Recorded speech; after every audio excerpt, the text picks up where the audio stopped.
Whew, all right, let's get this microphone settled. This is the second week I'm launching off these Bonnet Chronicles without Twitter, so I know it'll probably take a bit for the chat to fill up if those aren't waiting already. But we're going to get ready to get things started. Welcome to the Bonnet Chronicles. I am your host, Kalari GXC, aka 10. And tonight's topic is going to be a very serious one. We are going to talk about the rise in anti blackness and, cultural attacks, period, but especially anti blackness because there's been a coordinated effort, and sadly, a lot of it is coming from within our own community. And I want to pinpoint and talk about things that I've noticed, especially being in gaming and geek stuff. It is real easy to slip in the blackness. And I just want to call it out. And I know some people watching this will be like, oh, I don't know if this is my lane. And if you're a non-black person, it might not be your lane to speak up for us, but it is as a friend for you to understand that you might have a friend that's black right now that's struggling. And when I say struggling, I mean they are trying to figure out their identity in a country that has made us feel othered for something that we have no control over. And that need to feel acceptance, that need to feel like we're a part of something, can be both a good and a bad thing. Sometimes it leads us into finding people that accept us for who we are, personality and all. Sometimes we have to put on a mask and pretend to be something more acceptable to people at the risk of who we are. And unfortunately, especially in gaming, there is a lot of anti-black people. It's the reality of the situation when you have a medium that literally makes it where you barely exist. In fantasy, in sci-fi, all realms of the gaming industry, it is very hard to see people with my tone integrated in flawlessly or seamlessly. One of my favorite games is Dragon's Age, and Inquisition was one of the best games I ever played. The thing that hurt me was the community treating Vivian, one of the darker skinned main companions in the series, just horribly. Some of the more hateful things I seen from the Dragon's Age community was towards her, and that was when I realized that I can love the games, but I don't have to be a part of the dialogue. And it's been that way for me for the longest time. I've been playing games since my dad's Atari in the early 80s, and I love gaming. But gaming hasn't always been good to people like me. And unfortunately, being a Gen Xer, being a part of a generation that got pushed in the integration, and being sometimes the only black face in my class and around my friends and stuff, it became necessary for me to blend in, fit in anywhere I could, even if it meant losing parts of myself so that I could be acceptable. And that acceptability could lead to blackness. That whole idea that if enough white people accept you, either as a friend or more, you will somehow have societal acceptance is a lie. But we'll tell ourselves that. We might get a following on here or YouTube or whatnot and think, well, they accept me, so that's all that matters. It doesn't matter if they disrespect our culture. It doesn't matter if they disrespect our looks. It doesn't matter if they disrespect who we are. We get a little bit of acceptance, and that's all they want. Let me tell you something about that acceptance. It leads to the grave. Don't be like this guy. I know it's bad to meme the dead, but when you think about men like Herman Cain, he is not the only one. You got Tim Scott, or Mushmouth, as I like to call him, Candace Owens. They all shuck and jive, burlap and tapioca. All of these black people who they know that they have enough proximity to white money, proximity to white power. They will say, shuck, and jive for whatever proximity to that they can. You look at Clarence Thomas, whose wife is literally an insurrectionist, wasted a seat on our Supreme Court. Hey, welcome to the chat, Beans. And the saddest part about anti-black people are they are just so convincing to awfully racist white people that we can condition enough of them with money. We can condition enough of them with so-called bits of power by giving them speaking positions, but we will still disrespect them. Candace got constantly disrespected by the Trump administration. Welcome to the chat, Turtle. Welcome to the chat, G. Feldman. And I swear he is gum-gums. They will take constant disrespect. One of the things that they show in those CPAC videos was that young brother, I don't even know his name, I don't want to know his name, on the stage, hooping and hollering like a chimpanzee, eating the banana, because he realized that there's no low for him. He'll debase himself. He will completely throw away any dignity to have proximity to that power. And sadly, it's conditioned. Y'all brought my ancestors over here on ships. You freaking slaughtered my native ancestors. You made it where people who didn't look like you, didn't pray like you, came from a different culture from you, felt different and othered and dehumanized. Even when we finally got the right to be called humans, you made laws to make sure that it was separate but equal. White flight into small little towns where you could keep us away while sticking us in depreciated urban settings in a lot of times.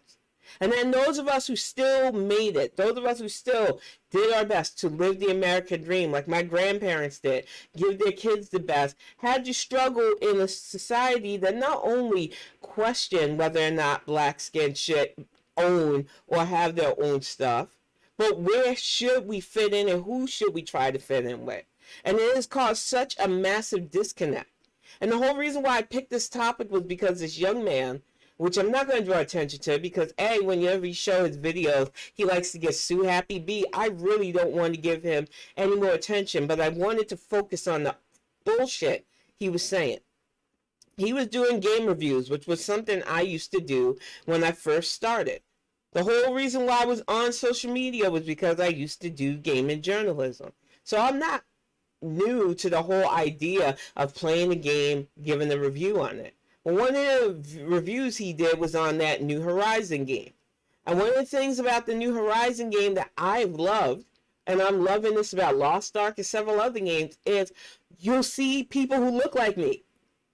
And if you are a gamer, if you have played games or been in comics or sci-fi or anything for as long as I have, you know that we are few and far between.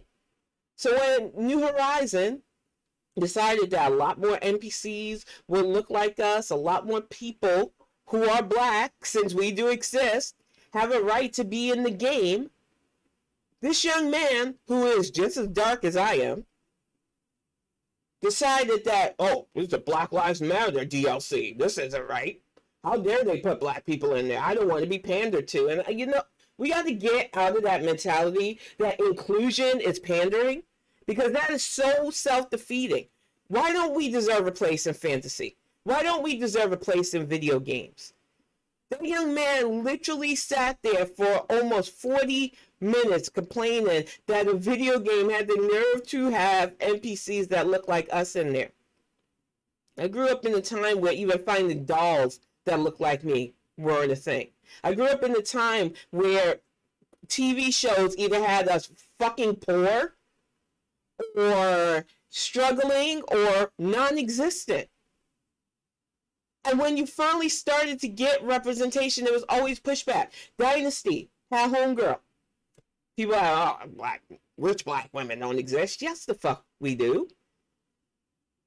My grandmother was the epitome of class and grace. I still have a photo of her and grandpa when they used to go out to Broadway with her furs and stuff. And it just kills me that people act like until the Cosby Show that the idea of middle and upper class black families just didn't exist.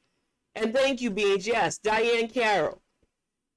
But for so many people, it's real easy to erase us from things. And now that we are making strides in politics and in social causes, you are going to see a rise in pushback. And it's not just our community. 31% is the number of hate crimes that have been launched against the Jewish community. The LGBT community are facing ridiculous laws in states like Florida and Alabama. Women are under attack in states like Oklahoma and Florida and Texas. The whole idea of these culture wars is to make us feel othered, make us feel less than, but to condition people.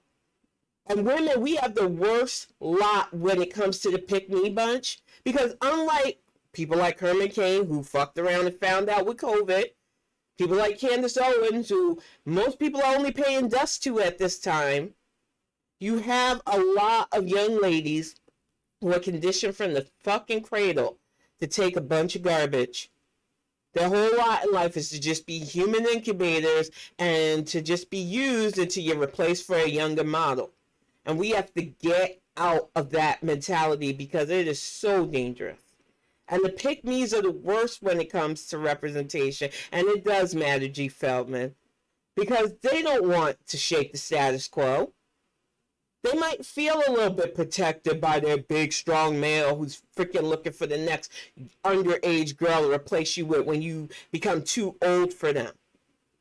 Or they might think, oh, I'll get a little bit of attention online by saying harmful, hateful things. I literally heard the term, and I don't want to get the group's name wrong, but apparently there is a group of skinheads who are supposedly anti-racist. And I can tell you something, especially since a lot of my formative years were in the 80s and 90s, there is not a fucking skinhead alive that isn't violent, that isn't hateful, and that isn't harmful. So if you're trying to trick me into thinking that your ass is somehow an anti-racist, violent skinhead, get the fuck out of my face. But this is the bullshit we are going to go through because the world's changing. As we become more digitally connected, if we can really shine a real-time light on garbage and call out things, you are going to see a violent pushback from people who get a dopamine hit from their power trip on calling out others, making people feel other because of things that are out of our control. And the most dangerous part of this is when you have people like Herman Cain. You have people like that young man who wants to call any inclusion, oh, they're pandering to me. It is very lucrative. And what's worse are these so-called pro-black types, the hoteps, as I like to call them. They are the absolute worst. What they love to do is conflate that they're pro-black, conflate that they're pro-this and pro-that, as they say anti-Semitic stuff, as they say anti-women stuff, and then we have our pick-me girls that go for their dusty asses too. They'll say things like, oh, the gay community is stealing from the black male population. No, they're not. If your sexuality is shaken by the thought of two grown men or two grown women being in a loving, committed relationship, or even being in a sexual relationship that ain't none of your business, your sexuality isn't as solid as you think it is.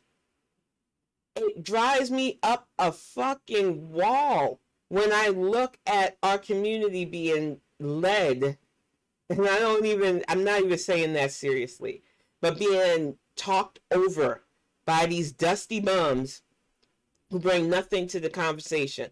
They just want to be where these vehemently dumb racists of another ilk are. And we're not going to allow that. They're not smart enough to lead anything anyway, but they're very loud.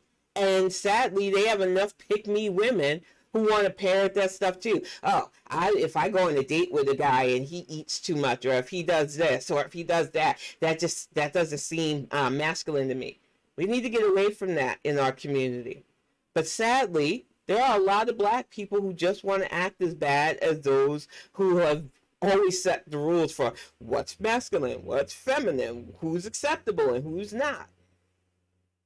And like I said, in the struggle of finding acceptance for who we are, we watch people wear blackness as an accessory.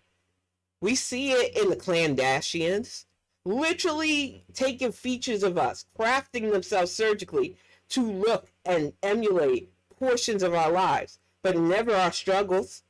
They'll date black men, have black kids with them all the day long, but in the end, they know that when they're done, like an accessory, they can take that shit off.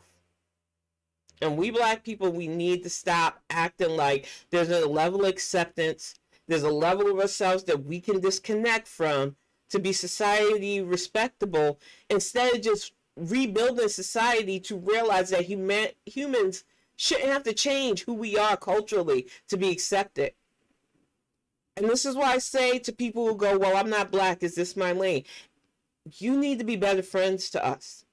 You need to understand that so many of us have struggled with trying to find our place in this society. And that if you really want to be anti-racist, you have to make it known that you're not afraid to be around us. You're not afraid of our culture. You can appreciate our culture. You don't understand things about our culture. And you need to check your friends if you are friends really with a black person, because if your black friend is defacing themselves and just devaluing their dignity to hang out with you, that's on you. They think they have to do that to be with you. Your friend should be comfortable in their culture and who they are, and you don't have to shine a constant spotlight on it. One of the things that always bothered me, even when I used to just let it slide, was being around a group of white friends and having them point out that I'm their black friend, not just their friend. And I made it clear to anybody that calls me their friend, I'm just your friend. But you had some people that they knew having me as a friend meant, well, I could say something stupid and racist, and no, see, I'm friends with 10.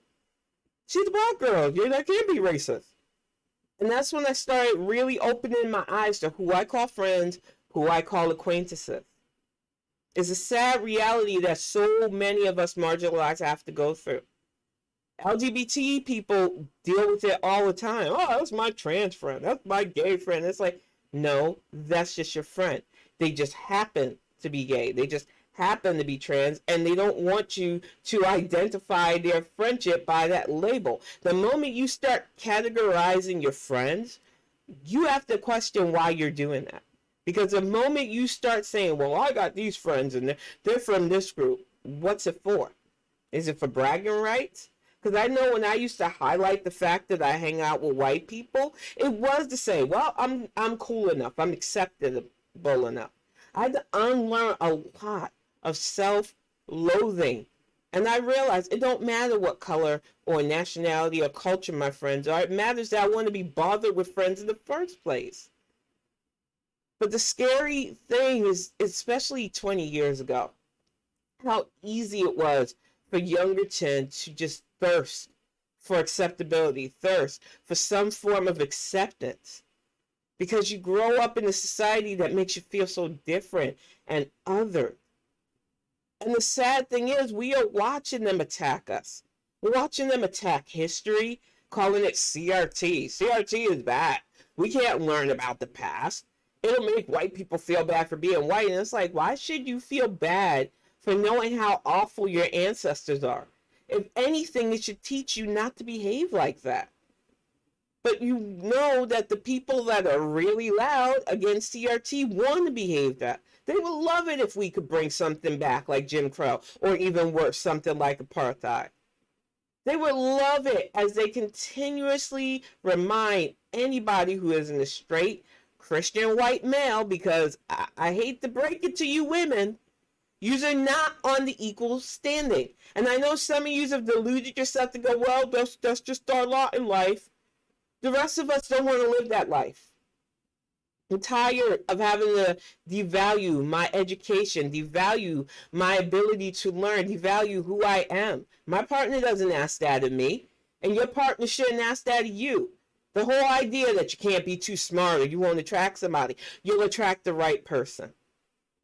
But unfortunately, we have allowed this society to create this vacuum of not wanting to truly be yourself, not wanting to be better. Because you think that your place is by somebody's side, popping out babies until you can't anymore. And then being miserable as you watch them move on, because their only thing is to move on. It is insane to me. And exactly, G. Feldman. I remember how many times I put up with just harmful, abusive assholes because I thought that was my place in life, especially when I was with the church. And this isn't to knock the church. This isn't to knock the mentality that some churches push about women being behind the man and that our place is at home and all these other ridiculous things that have held women back. Now that we're not doing that anymore, you see people trying to bring that resurgence back. There is a literal group in the South. I don't know if it's made it this far up to the Midwest yet, but I wouldn't be surprised, of literal idiots, both male and females, that are calling themselves Christian, that want the women's right to vote to be taken away. They don't want us having a voice. They don't want us having power. They would love to turn this nation into the handmaid's tale. They are loving these abortion bills, these so-called heartbeat bills. And let me tell you something as a mom, because kiddo wouldn't have been my first. I don't like talking about it. I like to pack it away. But because of the relationship I was in before I met Axiom, I went through some things with my ex. And the first pregnancy I had didn't go through the whole way. If you go by some of these archaic laws they're trying to put on the books, women like me could be sitting in jail for something that's out of our control. I got home from a stressful day of work, already tired. This was a job where I had to get up at 6 a.m. to commute, so I'd be there on time. Get home by like 7, 8 o'clock at night, exhausted. And of course, my ex wanted to fight, just argue with me. I don't know whether it was just the extra bumness of him at the time or what. And that night, it just was a nightmare. I felt so much pain and so much just scared. I didn't know what was going on with my body. We got to the emergency room and everything was a blur. And then I got home, I was just numb. I went to work the next day because I didn't want to be home with him. And I didn't want to think about what happened. My boss hugs me and tells me, because I brought the paperwork with me for some reason, and he was like, just go home. You shouldn't be here right now. You should be resting. And it hurt because he cared more about the situation than the person I was with. And there are states that want to criminalize what happened to me. There are states that literally want to put women like me in jail for something our bodies naturally do when they can't handle a pregnancy. This is really scary, y'all. This is why I say you need to know who's representing you locally. Because it's not just going to be women like me sitting in jail. It's going to be any woman with a vindictive partner. Any woman that goes through something medical. It is freaking scary. And welcome to the chat, Turtle. And I hate to be emotional about this, but when I think about how fragile pregnancy can be for women, not even just mother mortality, because women are still dying in this day and age giving birth. But the fact that sometimes your body just cannot handle carrying a child to term. I learned about the RH factor with kiddo because my partner and I had different blood types. I am a negative RH blood type.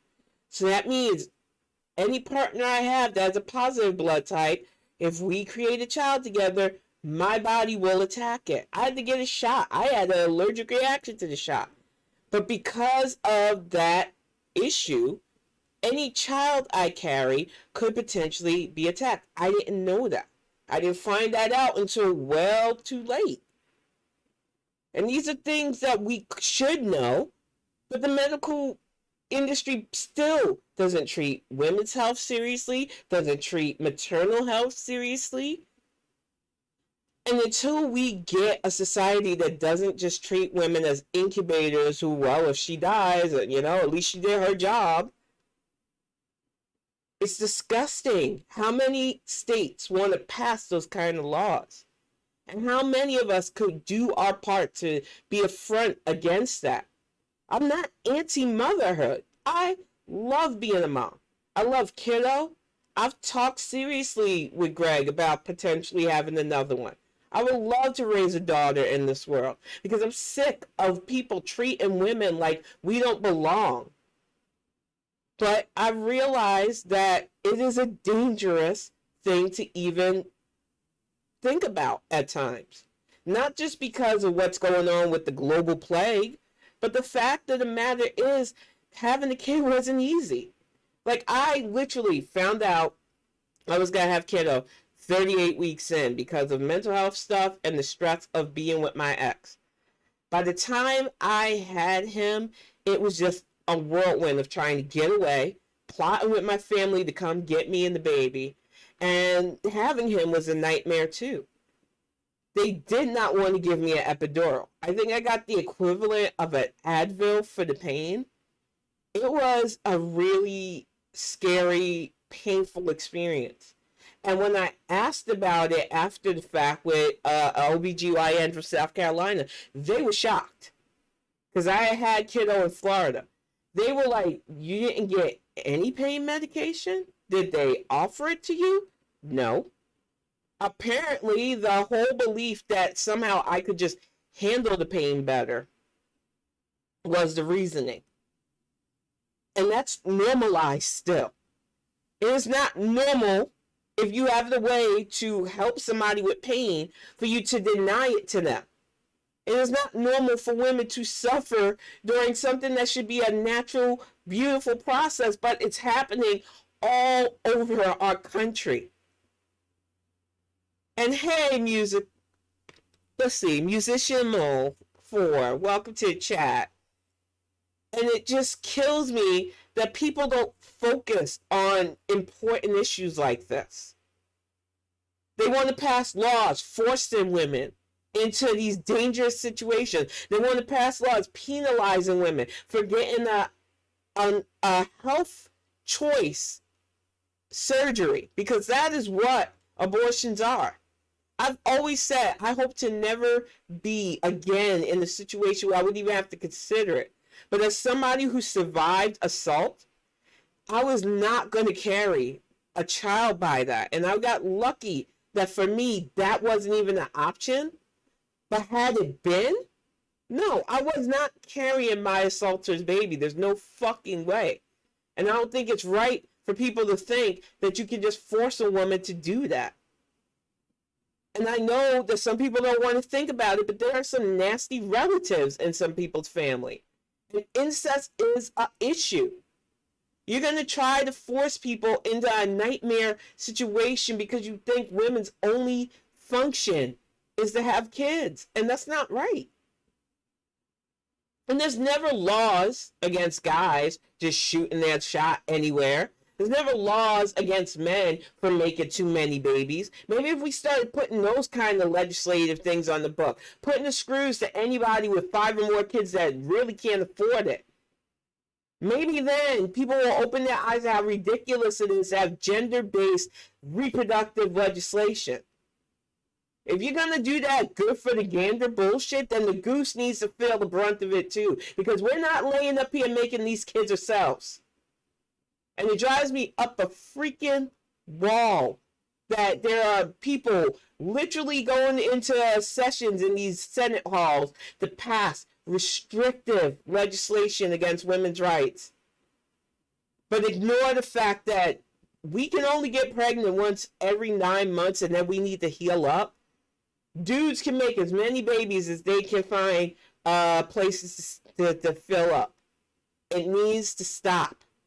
If you're going to be proactive and protecting life, you need to be proactive in educating your people about how to create it and how to take care of it. But they don't want that. They don't want people educated. They don't want our society to be better. And that is the problem I have with so much of what's going on. And what bothers me about this push against anti-blackness is so many in our community, we've been made matriarchal. I grew up in the house of almost all women. My dad was around when he felt like it. I'm not even going to say when he needed to be, when he felt like it. And he wasn't always the greatest influence. So when I say a lot of how I learned how to be was feminine driven, That's what I mean. I was raised by my grandma, my aunts, and sometimes my mom. And that shaped how I feel about my house being an equal society. There ain't no, oh, he's the man of the house, so he gets to say. There's a, he's my partner, and we do everything 50-50. Because what I'm not going to do is have a house of imbalance ever again. Because before him, I had that kind of guy, that old-fashioned, I'll take care of things. Or, you're making more money than me. I don't like that. I'm going to be harmful to you and hateful to you. Oh, you think you're smarter than me. And trying to meek myself just so I can say, oh, I'm with somebody is no. They don't work. It drove me insane, literally. I think one of my worst nervous breakdowns was from just tired of lessening myself to be with this bum. And I realized I don't need that. And nobody should be in that kind of relationship where you can't be unapologetically you. And I took years, just myself and kiddo, just learning who I was, learning what I was going to take and what I wasn't going to take. And now I'm in a healthy relationship, and it takes time. And like G. Feldman said earlier, I'm not going to settle anymore, and you shouldn't settle. Life is too short to be unhappy, and life is too precious for you to minimize who you are for a crumb of acceptance from people who really don't accept you anyway, because if they did, they wouldn't make you feel any kind of way for being different. That whole idea of us being different is ridiculous too. The only true difference is pigment and cultural norms. If you're from the South, you share a lot more cultural norms with Black people than you probably care to admit. If you're from any kind of island nation, you share a lot of cultural norms with us too. And FYI, a lot of us have multicultural norms because we have large blended families. I grew up with Asian people. I grew up with Hispanic people. I grew up with Jewish people. I lived in New York, and a lot of them were family members. I've been to Mass. I've been to bar mitzvahs. I've been to several different cultural festivals, gatherings, and I realized that we humans need to learn how to appreciate and respect our differences without making it such a big deal. I feel like so many people are starting to get that, but there's still a push, and there's a literal younger generation. They're just doing really weirdly disgusting things, from anti-gay and lesbian TikTokers, which I don't even understand how that's a thing. How can you be both flamboyant and claim who you are? I don't understand that.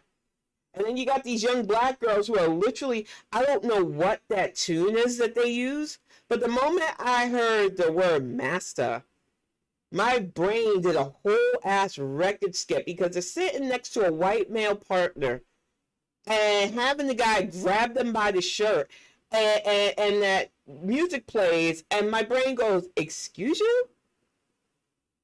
And welcome to the chat, respect. I couldn't believe it. I was like, what the fuck even is that? It's not cute. It's not funny. It's disrespectful to yourself. It's disrespectful to your partner. It's disrespectful to any of us in multi-ethnic relationships, because I don't think slave play is funny. There was a rapper that was on one of those Breakfast Club like podcasts earlier, before I stopped being on Twitter, and that was circulating around talking about, oh yeah, I'll go out with a white girl and do runaway slave role play. And I'm like, what the fuck is going on? When did this become a thing? And I know it's probably always been a thing, sadly. As disgusting as it is, it has its ties to actual slavery.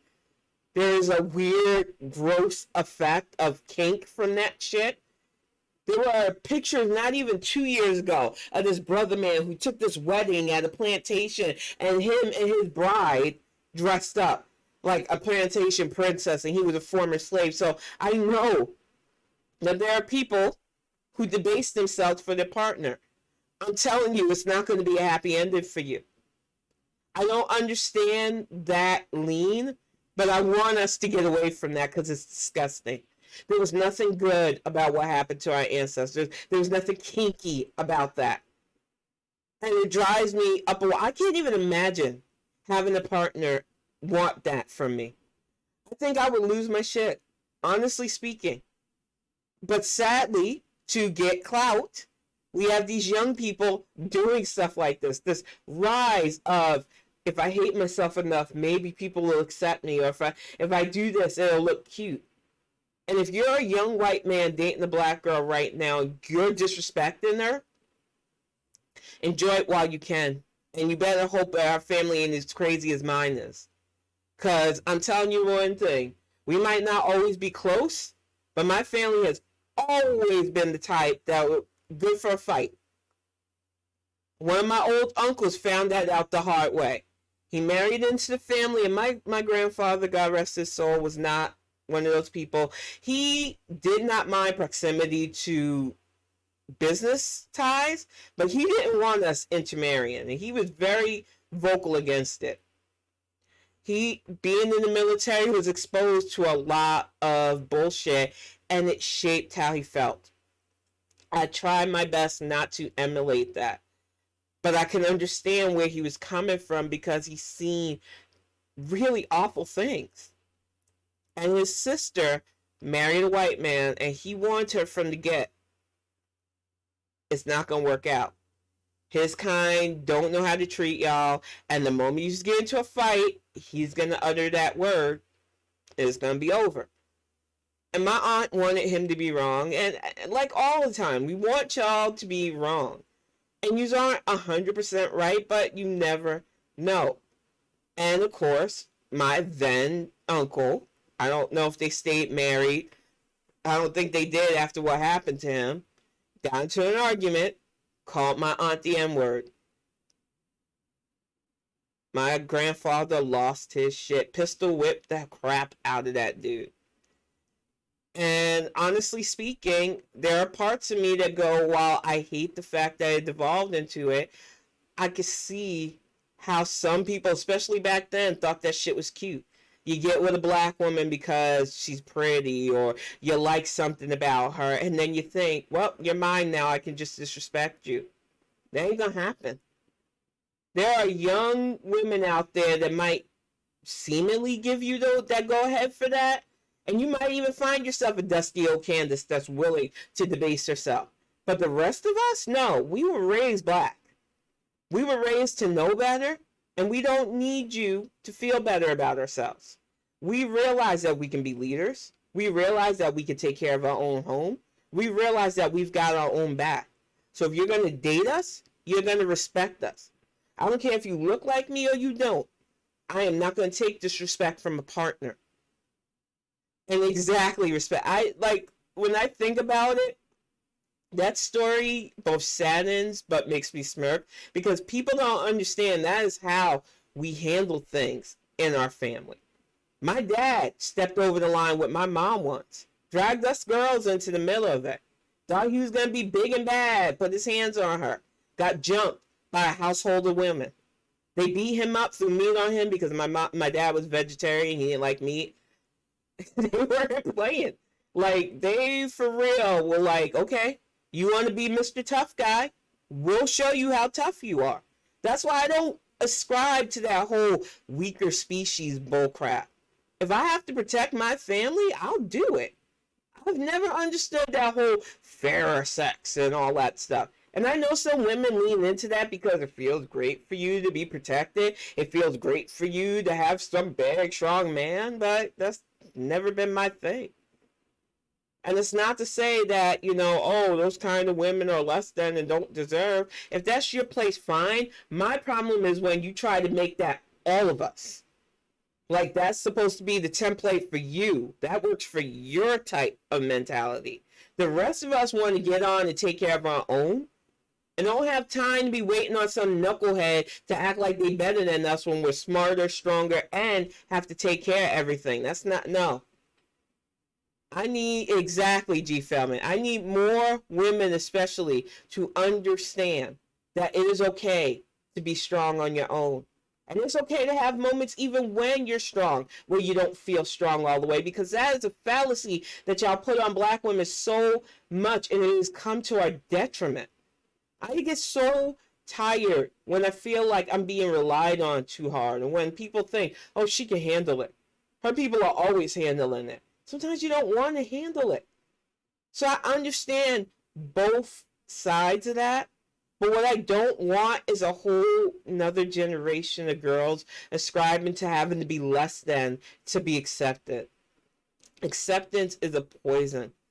The only person that needs to accept you is you. I get so weirded out by this whole weird structure of society is set up of, oh, the only way for you to be successful is if people acknowledge it. And the only people who are going to acknowledge it are other successful people. And it's just a breeding ground for both anxiety, insecurity, and hate. Because all that's going to do is bring envy and contempt. And measures of success are so weird and off-putting. Oh, if you have a lot of money, you're successful, but people hate you for having too much money. Oh, that's 1%. I can't stand them. It's like there's no winning in that. So I want less people to ascribe to that crap. Just being, just existing, being decent and bettering yourself is way better than whatever this ridiculous bullshit is. But what kills me is how many people would rather continue these norms. And worse yet, try to shut down any talks of unity. We see it here, we see it overseas. One of the things that I tell people all the time, I stay out of what goes on in the Middle East, because even though I've learned as much as I can about the conflict, I'm at the point of this shit has been going on since before I was born. Before, like, my grandmother was a little girl. It no longer is about who's right in this situation. It's about figuring out a way to stop it. I am so sick of old world conflicts still raging on, and people going, well, if you pick one side, you're against this side, or if you pick this side, you're against this side. How about I'm on the side of people not dying anymore from this bullshit? How about I'm on the side of anything that gets two nations that are at each other's throats to stop, which we almost had, but that fucking dullard 45 ruined that. And we have a smart administration, but they have a lot on their plate right now. And yes, I heard about VP Harris's COVID diagnosis. I know she is a strong, healthy woman, so I am wishing her a speedy recovery. But outside that, I know that she and President Biden can handle things here and abroad. But that conflict is not going to be handled by us. It has to be done on their home soil by their elders, who at this point need to figure their shit out. Because I don't care who's right or wrong in this conflict anymore. I care that it's still fucking going on. I care that every time a calm, cool head speaks up about this and tries to make change, they're assassinated. I will not forget about Prime Minister Rabin, because I felt like he was trying so hard to get that place towards peace, and he paid for it with his life. And I'm sick of seeing people who could steer us towards good being snuffed out. But we are a society that caters to violence. We're a society that caters to calling out anybody who dares to say, my revolution, my standing up to the society is to just be. To allow other people to be and grow and flourish and treat humans with dignity and respect until they prove otherwise. Because I'm a New Yorker. I am all about, I don't mess with you, you don't mess with me. I will treat you with as much respect as you give me. You give me disrespect, you get that back. That is just the way I've carried myself through life, and it has worked. I don't go out of my way to cause problems for people, and it's real easy to do. But you see exactly, Beans. You see so many people elevate and amplify. Oh, he's a leader. He's a real fighter. And no, he's just a fucking bully. We've seen that all the time with 45. oh, he tells it like it is. No, he says racist, ignorant gibberish. And you's like that because you's a racist, ignorant, and speak gibberish too. And what kills me about what's going on potentially with Twitter is you've got assholes like Musk running things and talk about, I'm going to do your algorithm thing where I make sure that it's real people. And it's like, you don't care about it being real people. You're going to turn that place into a fucking country club. Sad but true. I'm hoping that he fucking messes up this deal, but even if he doesn't, for me, the writing is on the wall about who controls what. And I just want to be careful who I'm providing content for. If I'm going to be doing all of the speaking, pushing against the norms, I want to do it with a good conscience. And I want to be able to speak on these topics that I know based on my lived experience to help others. I know it's not easy talking about hate. I know it's not easy talking about this culture war, especially since we have so many people just trying to be accepted. We have a society that's twisted around, well, if I can't get my way, I'll choose violence.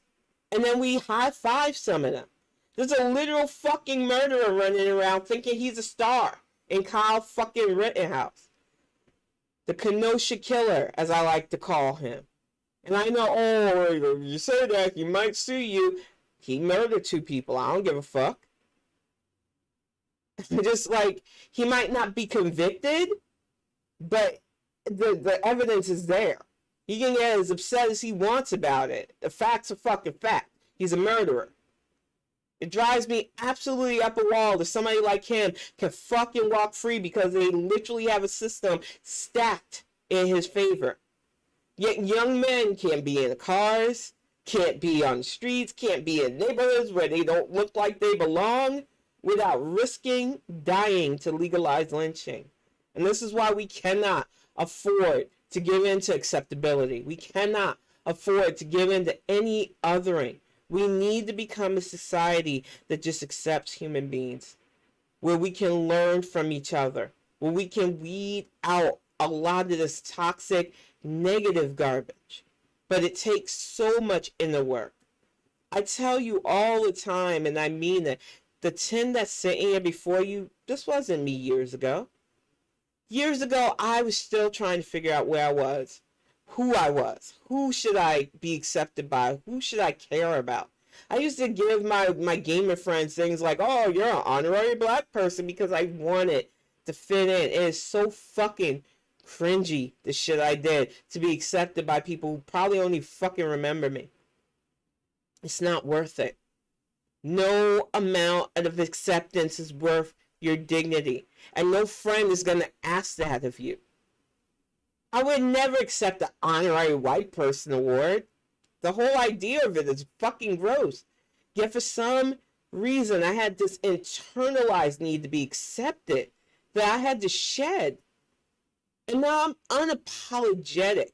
Whether it's my artwork, whether it's my writing, I want people to know that people like me exist. And we are not going to be ashamed of that. I want to highlight art and music and television shows that highlight my culture and not just stereotypical and negative ways. And if you're going to write about that life, especially supposed thug culture, get that shit right. Because it's not just all tragedy and stuff.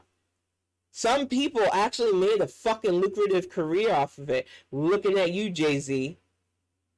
But y'all only want to highlight the fucking poisonous parts of it. You only want to highlight black pain, sitting in jail. You forget some of our more entrepreneurial businessmen started from the fucking streets. So you will not continue to disrespect my culture. You will not continue to act like you know my culture better than me. You will not write books about our lives like you're fucking Richard Attenborough and then act like that makes you more of an expert on my life than me. That is not going to happen. And if you happen to look like me and you ascribe to the whole, well, I don't want to be pandered to, shut the fuck up. Enjoy the fact that you live in a day and age where people are finally starting to recognize that we deserve to be here. How dare you? I don't even understand the brothers and sisters that do that. Oh, I don't want them to have to cater to us. I don't want them to have to pander to us. I feel pandered to. Would you rather us be in chains again? Would you rather not be a human anymore? What the fuck is wrong with this generation that they think it is okay for us to not be seen or heard or invisible? I'm a Gen Xer, so I get, culturally speaking, what it feels like to be a whole ass generation that nobody pays attention to. But I am so tired of seeing Hollywood movies where barely anybody looks like me, or if we're there, we're just the side character to help. Where video games, which is a fucking rich medium, if you're making a video game in any kind of futuristic setting, and you can't afford to put somebody with a darker skin tone in there without them being a caricature of that culture, then that is a problem that I won't give money to. I'm sick and tired of the constant disrespect of who I am as a socially accepted norm. I'm sick of neck-bearded gatekeepers acting like any kind of inclusivity is a pushback against them. And I am really exceedingly tired of these dusty brothers, because it's almost always a black guy, who want to say, well, I don't want this. This isn't good. This is pandering. Or worse yet, there was this young lady, and she was one of the highlights that I got to see on Twitter before I stopped posting. Young black girl, amazing bass player, played the crap out of this one anime song. I thought it was the best thing I heard in a while. And of course, Brother Man came out of the woodwork like roaches in a bad project house, talking about, she probably hates her own kind. It's like, why you gotta go there? Anytime we show talent towards stuff or appreciation towards something that isn't culturally black, y'all assume the worst. And instead of just being like, yeah, she's talented, and lifting her up, y'all couldn't wait to knock her down. And it's not okay. And I see that far too much. And I hope that young lady continues to play, continues to be unapologetically her. But I am just so sick of the incohesiveness of our culture. We've got to get our shit together. Because a fractured community is so easy to pick apart and turn against each other and keep us from real growth as a society of human beings. Because that's what we are. And it shouldn't matter where you culturally grew up, who you're culturally around. Being a decent person isn't hard if you really want to be. But it is really much easier to just be a hateful idiot. And I want to see less hateful idiots. I want to see more people who are just willing to be and let be. To try to understand this big, beautiful world around us and maybe beyond one day. I don't know if I'll be alive when we really get to explore space. I get fascinated by so many breakthroughs that make it with satellites and other space tech. But it makes me sad because I really thought by this time, and maybe because it was Star Trek, I used to watch a lot of that, we actually have a functioning space station and crew that was constantly up and exploring different planets by now. And we still haven't even gotten to Mars. And the reason being is we're too busy fighting to keep things statistically uneven. And we fight against things like education. We fight against things like our society changing. We fight against things like gender equality. And it's got to stop. If we want to go beyond this planet into different space exploration and find out if we're alone in this big, vast universe, which I don't think we are, but we will never know that if we stay the way we currently are. We're just fighting each other over things like, oh, you're dark, I don't like you. Oh, you're this, I don't like you. You play a different way. You come from a different dialect or region. You speak a different language than me. Finding every fucking reason to argue, hate, and not work together has been a detriment to our society. And it kills me because I really thought that we have some kind of real space fleet by now. And we don't. But we have a war. We constantly have wars. We have a bunch of billionaires, which makes absolutely no fucking sense to me.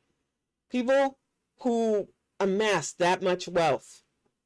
And I'm not saying they're all bad people. Some of them came from nothing. So you can understand why having that security is important to them. But the fact that there are so many people controlling a resource that could potentially help so many people, and we still have so many human beings struggling, that's not good. Our society is so imbalanced right now, and we have to be the catalyst of change. And we can do it. I know it seems impossible, but the answer is staring you in the face every day. And it doesn't matter how much money you personally accrue. If you're doing your part to make your life and those close to you better, you're already more of a productive member to this society than anybody with a big house or a big boat or flexing.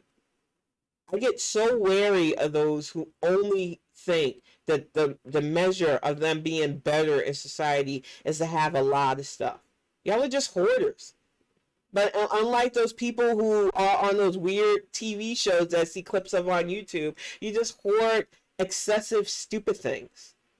I don't understand why that's still the norm, but I'm hoping that in time it stops being.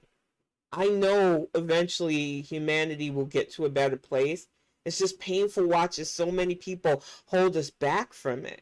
And hey, Terry Antico, I just really hope that tonight people understand, and if you watch this on YouTube, that this isn't attacking just one group of people.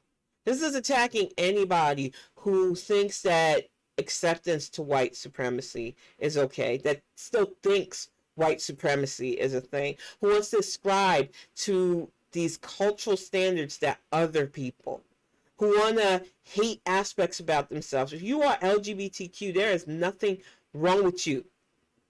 Society speaking, historically speaking, y'all have been around since we have been around, who consider ourselves straight.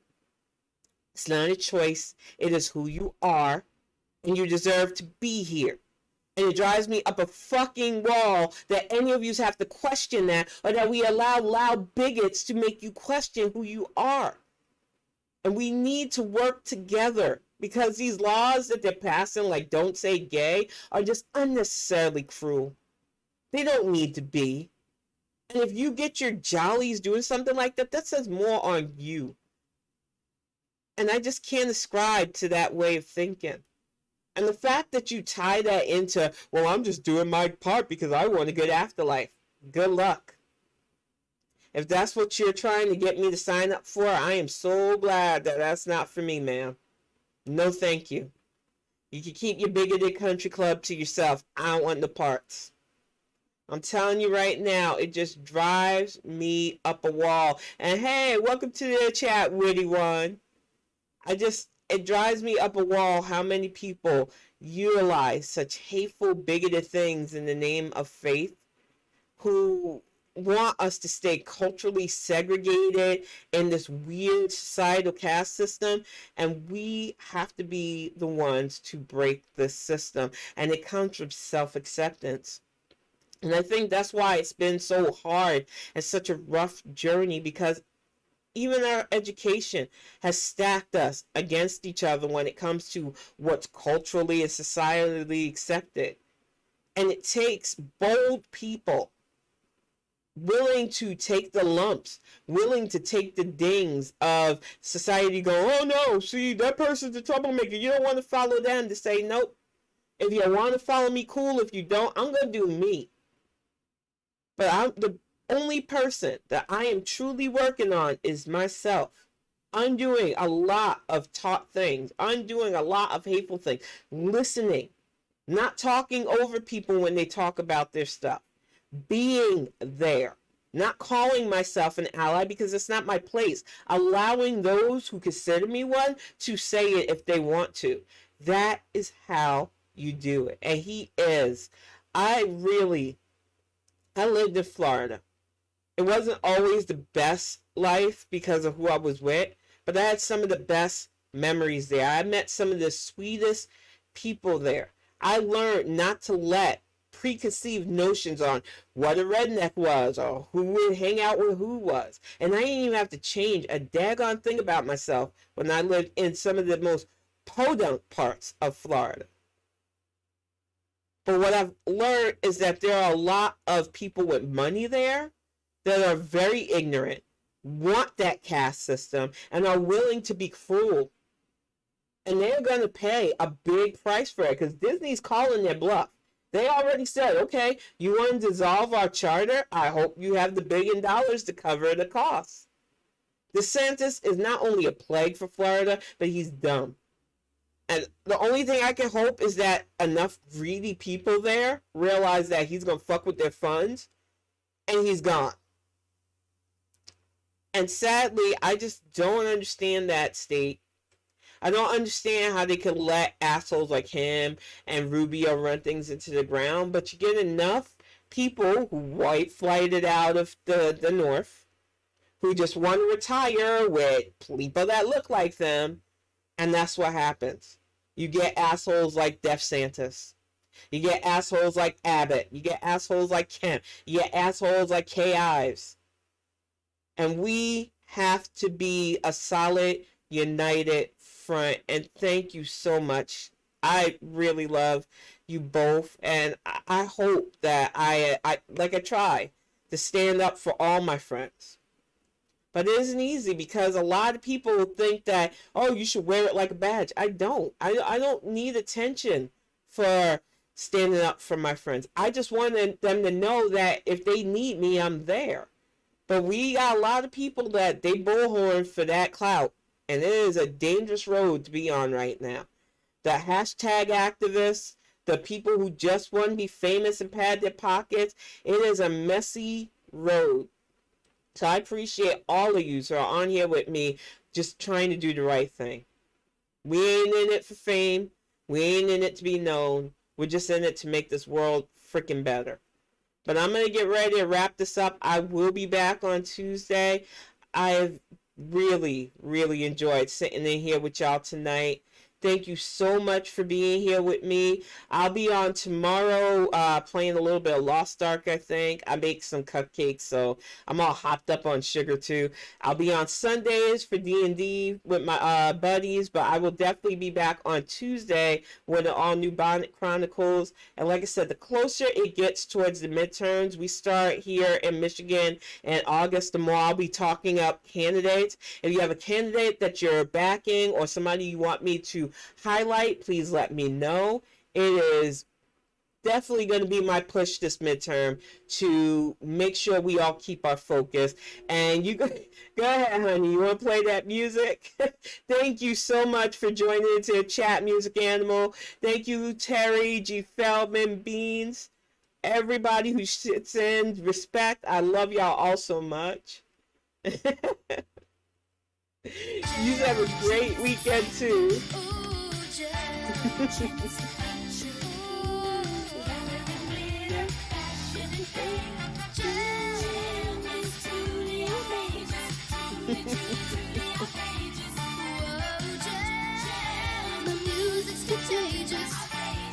Gem is my name, no one else is the same.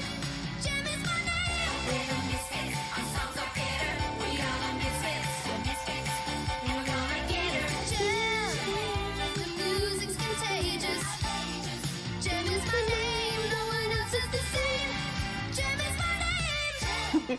Have a great weekend, y'all. I'll see you soon.